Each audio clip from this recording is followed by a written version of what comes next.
ସାଙ୍ଗମାନେ ଜୟ ଜଗନ୍ନାଥ। ନମସ୍କାର। Good morning. ମୁଁ ସଞ୍ଜୟ କୁମାର ମଲ୍ଲିକ, ଆପଣଙ୍କ ଭାଉଜ ସ୍ୱାଗତିକା ମଲ୍ଲିକ।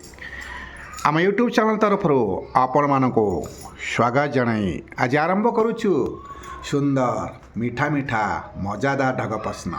ସାଙ୍ଗମାନେ ଭିଡ଼ିଓଟିକୁ ଶେଷ ପର୍ଯ୍ୟନ୍ତ ଦେଖନ୍ତୁ, ମଜା ନିଅନ୍ତୁ। ଆସ ଆମେ ହସିବା, ଅନ୍ୟମାନଙ୍କୁ ହସାଇବା। ସାଙ୍ଗମାନେ ଆଜିର ମଜାଦାର ଢଗ ପ୍ରଶ୍ନଟି ରହିଛି ଭାଉଜଙ୍କୁ।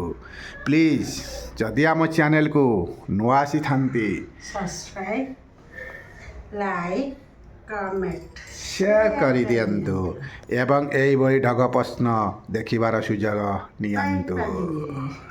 ସାଙ୍ଗମାନେ ଆଜି ପ୍ରଶ୍ନଟି ରହିଛି ଭାଉଜଙ୍କୁ କିଛି ହିସାବ ପତ୍ର ବିଷୟରେ।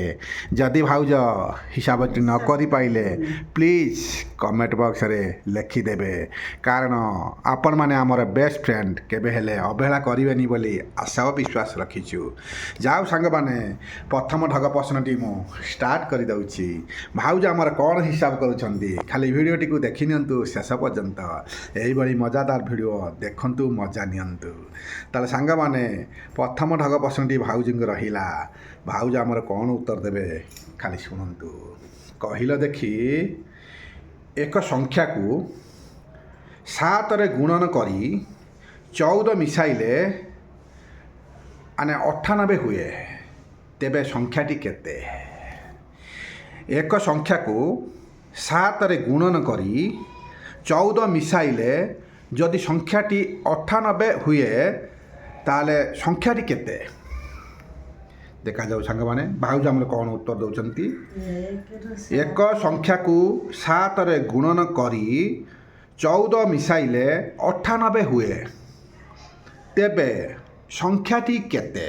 ସାଙ୍ଗମାନେ ଭାଉଜ ଟିକେ ଚିନ୍ତାରେ ପଡ଼ିଲେ। ହିସାବ ପତ୍ର ବିଷୟରେ ଆଜି ରଖିଥିଲି। ଏଇଭଳି ମିଠା ମିଠା ଢଗ ପ୍ରଶ୍ନ ଶୁଣନ୍ତୁ, ମଜା ନିଅନ୍ତୁ। ଆଜି ଇଚ୍ଛା ହେଲା ସକାଳୁ ସକାଳୁ ଭାଉଜ ପୂଜା କରୁଥିଲେ। ଦେଖନ୍ତୁ ପୂଜା ଯେଉଁ ଧୂପ ମଧ୍ୟ ଚାଲିଛି। ଏହି ସମୟ ଭିତରେ ମୁଁ ଭାବିନେଲି ଭାଉଜଙ୍କୁ ପ୍ରଶ୍ନଟି ପଚାରିବି। ଆପଣମାନେ ନିଶ୍ଚିନ୍ତ ଆପଣମାନେ ଭଲ ପାଉଥିବେ ଆମର ଏହି ଠାକୁରଙ୍କୁ। ଦେଖନ୍ତୁ ନିଶ୍ଚିନ୍ତ କମେଣ୍ଟ ବକ୍ସରେ ଲେଖିବେ, ଆମେ ଆଶା ବିଶ୍ୱାସ କରିଛୁ। ଦେଖାଯାଉ ସାଙ୍ଗମାନେ ଭାଉଜ କ'ଣ କହୁଛନ୍ତି। ଅନୁମାନ କରି କହିଲେନି। ଦେଖ ସାଙ୍ଗମାନେ ଆଉ ଥରେ ପ୍ରଶ୍ନଟି ମୁଁ କହୁଛି, ଭଲକି ଶୁଣ।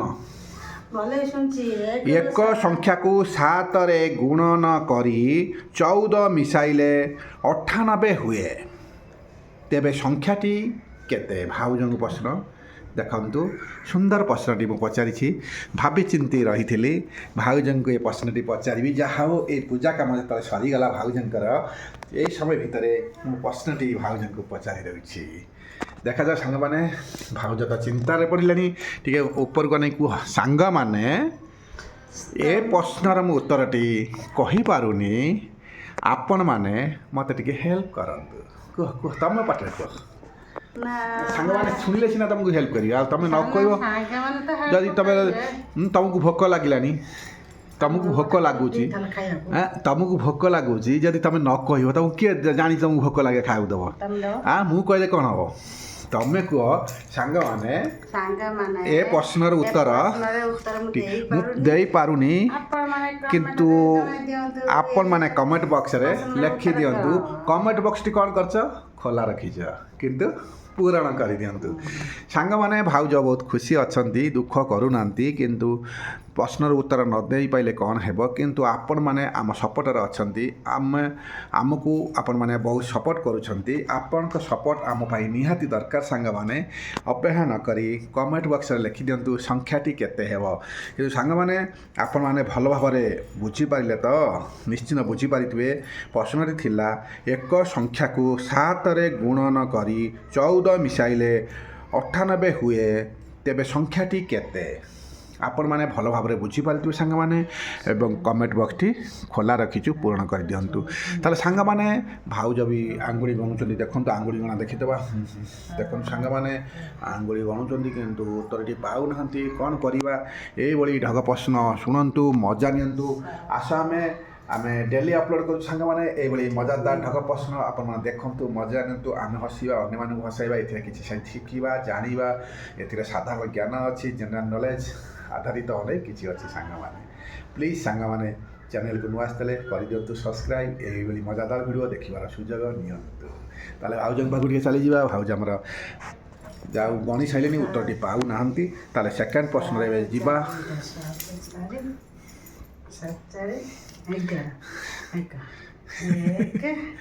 ହଉ ନାହିଁ, ହଉ ନାହିଁ କହିଦେଉନା, ହଉ ନାହିଁ।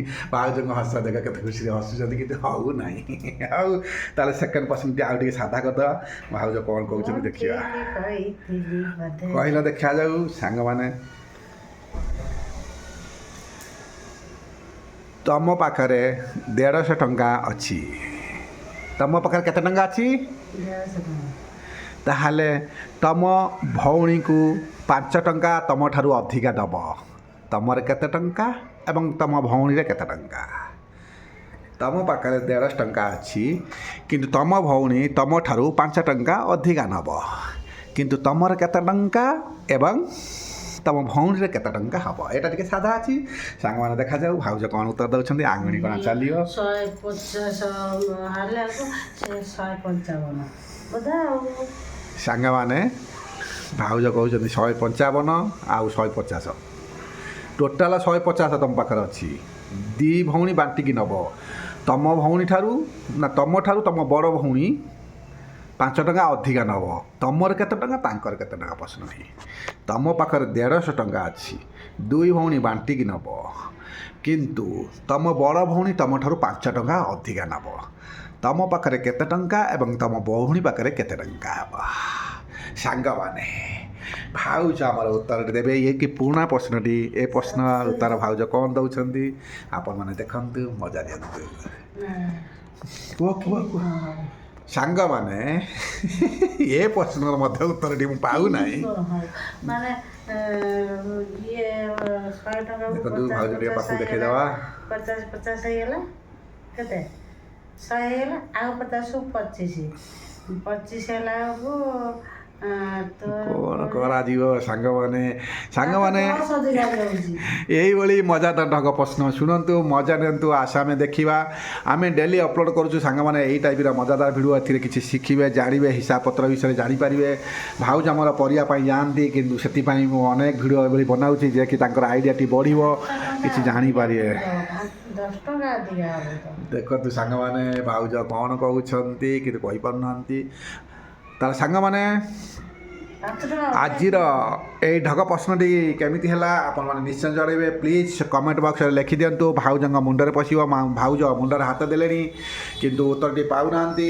କ'ଣ କରାଯିବ ନା କ'ଣ କହୁଛ ସାଙ୍ଗମାନେ? ଭିଡ଼ିଓଟି କେମିତି ଲାଗିଲା ନିଶ୍ଚିନ୍ତ ଜଣାଇବେ। ଆପଣଙ୍କ କମେଣ୍ଟ ଆମ ପାଇଁ ନିହାତି ଦରକାର, କାରଣ ଆପଣଙ୍କ ସପୋର୍ଟ ଆମ ପାଖରେ ଅଛି, ସବୁବେଳେ ରହିଛି, ରହିଥିବ ମଧ୍ୟ। ଆମେ ଆଶା ବିଶ୍ୱାସ ରଖିଛୁ ସାଙ୍ଗମାନେ। ଆମ ସାଙ୍ଗମାନେ କେବେ ହେଲେ ଅବହେଳା ନ କରି କମେଣ୍ଟ ବକ୍ସରେ ଲେଖିଦେବେ ବୋଲି ବିଶ୍ୱାସ ରଖିଛୁ। ଆମେ ଜାଣିଛୁ ସାଙ୍ଗମାନେ ଆପଣମାନେ ଆମର ବେଷ୍ଟ ଫ୍ରେଣ୍ଡ କେବେ ହେଲେ ଅବହେଳା ନ କରି କମେଣ୍ଟ ବକ୍ସରେ ଲେଖନ୍ତି। ତାହେଲେ ସାଙ୍ଗମାନେ ଆଜି ଆମର ସମୟ ହେଇଗଲାଣି। ଆମ ଭିଡ଼ିଓଟିକୁ ଆପଣମାନେ ଶେଷ ପର୍ଯ୍ୟନ୍ତ ଦେଖିଥିବାରୁ ଆପଣମାନଙ୍କୁ ଅନେକ ଅନେକ ଧନ୍ୟବାଦ ଜଣାଇ ଏବେ ଆମେ ରଖିବା।